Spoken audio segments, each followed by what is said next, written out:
if I film me. That's happened to me a few times. The best is when I was showing in 50s horror movies and special topics, and I was showing a great classic horror movie called The Thing from 1952. I forgot the camera was on. And so, and in the background, it's filming The Thing. And I got a, more than 10 minutes after I shut it off, I got a note from YouTube, I'm cut off. So I had to write him an email. I'm a dumb teacher. Sorry. Okay, back to this. And then let me back on. All right. Don't mess with the copyright police. Okay, so talk a little bit about the Gettysburg Address. We'll go through some bits of the speech, and that's why I want to go through those 4 questions, because they all come together. They all come together and explain why this war was worth the sacrifice, why it's worth it. So now that's important to know, because the country we are today was created out of the Civil War, and created out of ideals that came, yes, partially from the Declaration of Independence, but from the Gettysburg Address and what came afterwards. It really was the country we know of came out of this. Not only is that an important reason, but also would make a fine question you must answer on the test on Thursday. Catch, right? All right. So it kind of fits together, reinforce, good values. Okay, so what's the score again? 20 years, so 87 years before he gave that speech. What year is that? 1776, the founding of the country. Did you hear that too? Maybe you shut the door. They might come in. Okay, so with that, where does that all men are created equal? Where does that come from? Declaration of Independence. All men are created equal. All men are created equal. And that was a big step there. Remember when Thomas Jefferson said, all men are created equal, what did he mean? All white men. This is a pretty radical shift, what he's talking about here. So, the Declaration of Independence, but one important thing about that. He's not doing it because of the words in it, or that it sounded good in the speech. This is a political document. This is politics. Just a Declaration of Independence with politics. He is trying to convince people of something. He knows 1864 is going to be hard, and the U.S. could lose. Why did he choose this document? Why this document? Yes. Exactly. Both the North and the South claim that is our document, our founding document. But he's not just saying they have in common. He's laying claim to it. He's laying claim to it. Which side is fighting for the ideals laid out in the Declaration of Independence? Which side? It's Lincoln saying it. So which side? Where all men are created equal. Does the South believe that? Absolutely not. What side is fighting for the ideals of our founding fathers? The United States. Both sides claim this document, but who are the true successors to the founders? The U.S. It's our document. It's not theirs. They're lying. They're not telling the truth. They are destroying the legacy of the founding fathers. That's a big saying right there. If we're all supposed to be citizens of the United States, Lincoln is saying some of us believe in those ideals and those who don't want to destroy us. This is a big deal. And so Lincoln's saying something pretty radical here. When he says all men are created equal, who's equal? Who's equal? Because we got to try to get the South into this. We got to unify the country. Who? All men. All men are equal. That's what he's saying. All men are equal. South doesn't believe that. We believe that. That's what the founders wanted. Now, did the founders want that? Yeah. Doesn't matter. By the way, wasn't it written, the Declaration of Independence was written by a slaveholder? Yeah. And Lincoln's response would have been, so what? It's set 1863, and this is what we believe now. And that's a big step for Lincoln. In 1861, his best case scenario, he believed, was for slavery to end and slaves to be forced to go to Africa, which is insane. In 2 years of fighting, what he's seen now, he's grown. War did it in a horrific way to all men are created equal. By the way, it's obviously a baby step. Slightly less than half the population are included in this. But still, a major step forward. So, what is this testing? Question number 2. We are now engaged in a great civil war testing whether that nation or any nation so conceived and so dedicated can long endure. What is this testing? But more than just the nation, more than just the geographic borders of a country. Is that worth all this sacrifice? What kind of nation? What's that? Free nation. We didn't say free, but what does he say? Conceived in liberty and dedicated to the proposition that all men are created equal. So you're all right.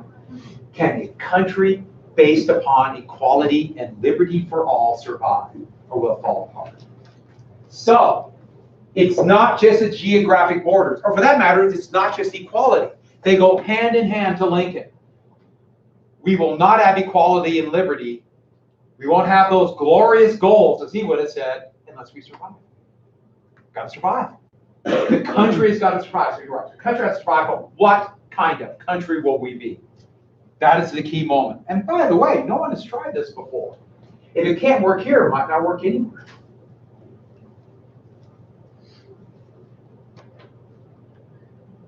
And it gets back to the founding fathers. Lincoln saying that's what they wanted. Didn't achieve that. So we're basically finishing what they started. So look down ahead. Look down to what task does Lincoln say lies ahead? So, it is for us to living, rather to be dedicated here to the unfinished work which they who fought here have thus far so nobly advanced. It is rather for us to be here dedicated to the great task remaining before us, that from these honored dead we take increased devotion to that cause for which they gave the last full measure of devotion. That we hear how they resolve that these dead shall not have died in vain. What is the task remaining before us? Remember, we're thinking now, November 18, 1863.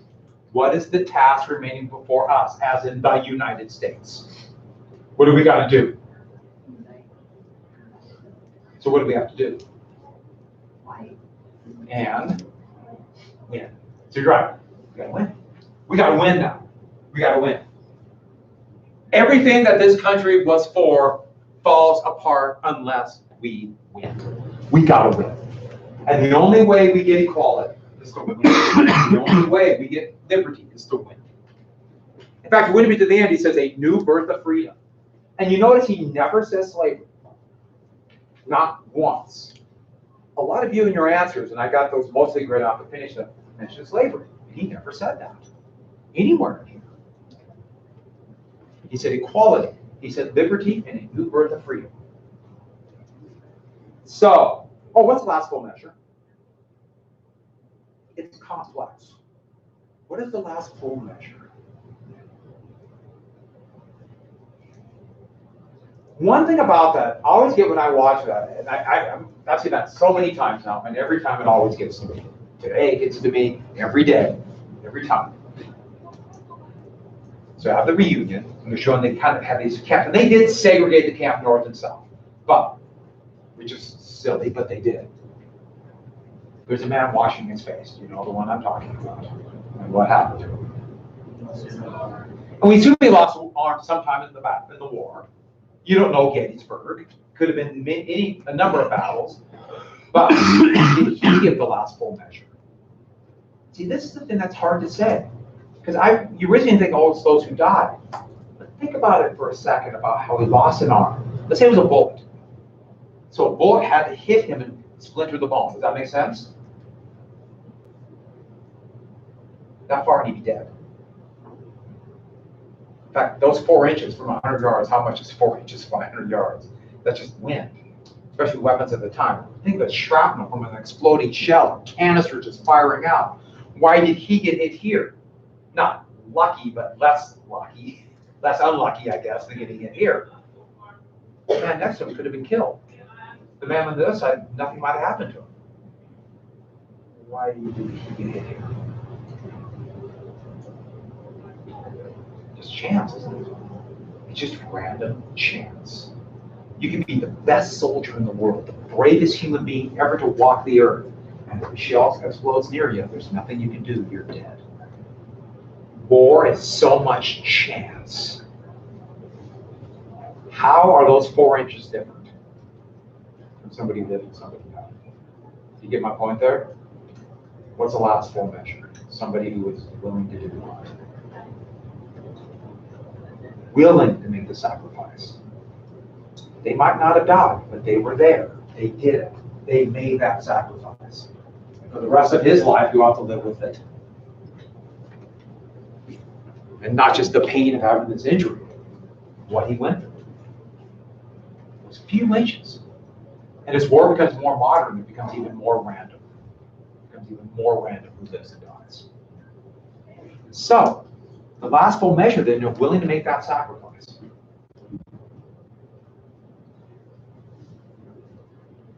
And so then you're basically saying that all those people there, by the way, was he from the Union Army or the Confederate Army? Doesn't matter. We're back to the United States, kind of, again. Yeah, there's still some issues, but. So, let's get to the last question. That's why I want you to think about this and go through it. Why? What was Lincoln's the reason to fight this war? And think about it in terms of this horrific sacrifice. Why? What do we got to preserve? What do we have to do? We have to fight and win this war to preserve what? The country. But what kind of country are we going to be? What kind of country? Just united. United for what? Equality. Yeah. A country based upon equality. A country based upon where everybody has literacy. Right. Exactly right. A country based upon equality. That's the kind of country we're going to be.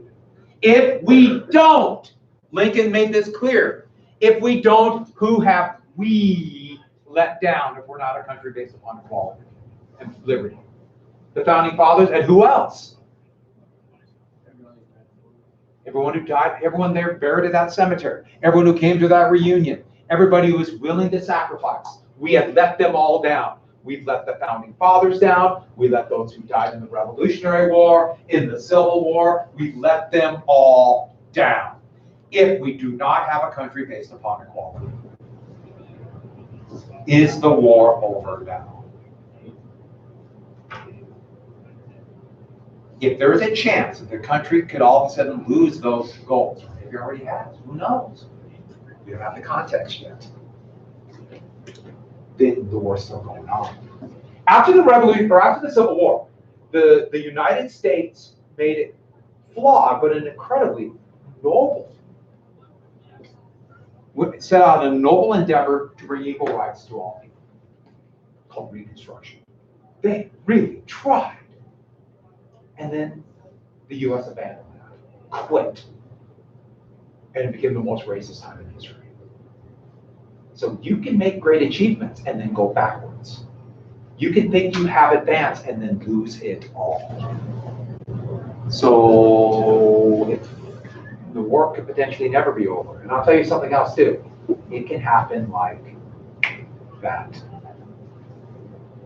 India had one of the most vibrant democracies in the world, and they are becoming a police state.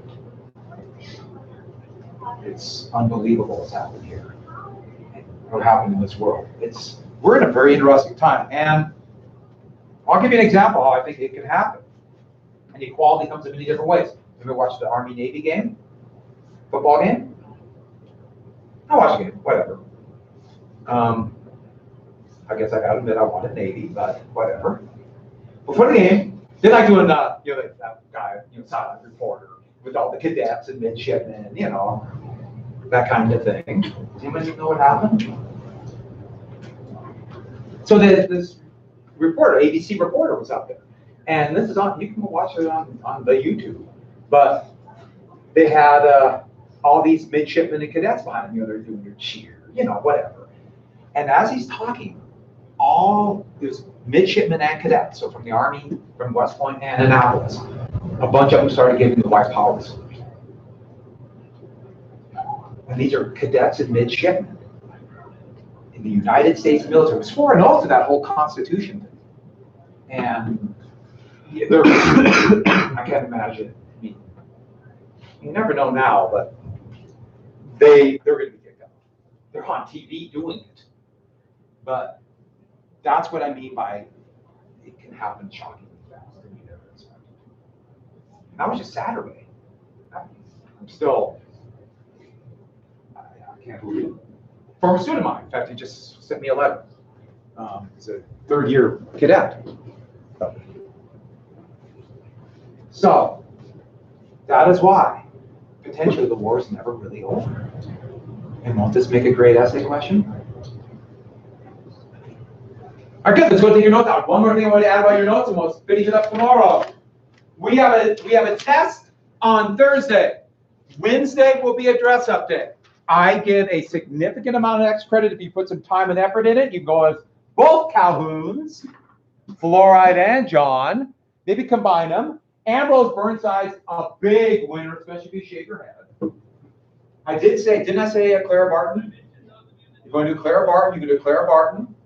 And I did also allow Frederick Douglass. Oh, and if you want to make a Frelinghuysen clay, that red, white, and blue one, I showed you guys. If you want to do that, I'll let you do that too. Sound good? No, you can't have mine. Didn't I show you that? I showed you that picture. All right, so let's go take a note on just a couple things about 1864. Here is, this is a, God, 98. That's that picture. There's the arm of Stonewall Jackson. Yes, he has his own grave. That's the statue I yelled at a kid and made him cry. That's the monument for my great-great-great-grandfather's regiment on Culp's Hill. And 1864. Let's do a couple of things real quick for the bell. 1864.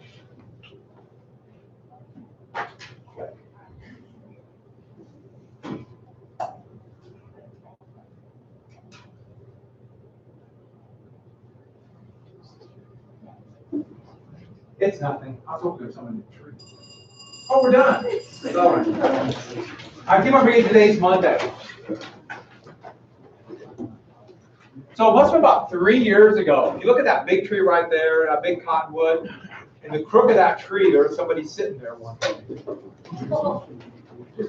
Some guy up there. He was up there for probably 3 periods. Sit there. I get to go to the library! Library.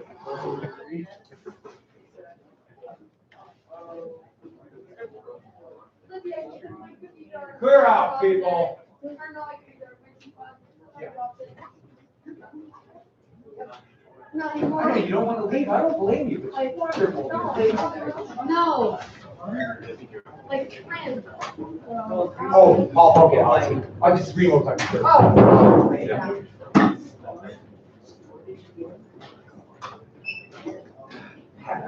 I should have known. Probably a Packer fan, a Laker fan. Last day in the library, go. I'm sorry, library. Mr. Partridge, how did I get to the last paragraph? The last body paragraph or Conclusion. But you got your body done? Yeah. That's good. Oh, okay. Last day in the library.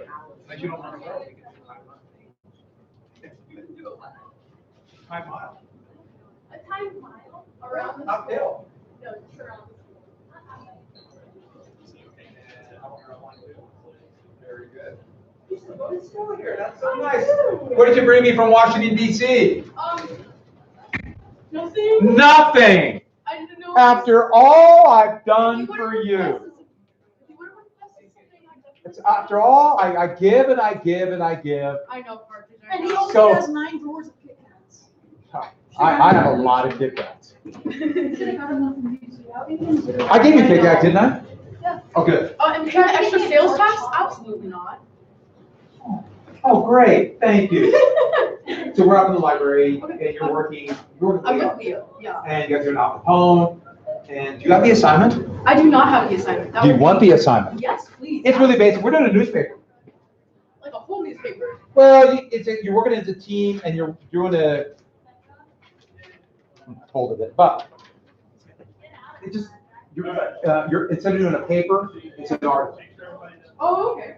Oh, got it. Yeah, it's a little bit different, and also, they came up with this idea. If you're gonna be around next semester, Oh. well, you don't have to, but we're gonna I do, probably will be. huh? I probably will be, sitting here back from that federal job. We're gonna do, a news, you're gonna make your own news, like a television news report. Oh, great. Okay, all right. Yeah, because it's so easy now to film, I mean, now, it's amazing with phones. That's true. I have everything. Okay. All right. So so is Washington DC just a trip just to have?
glued again this week and had a chance. I guess they lost everything the second half. Yep. Yeah.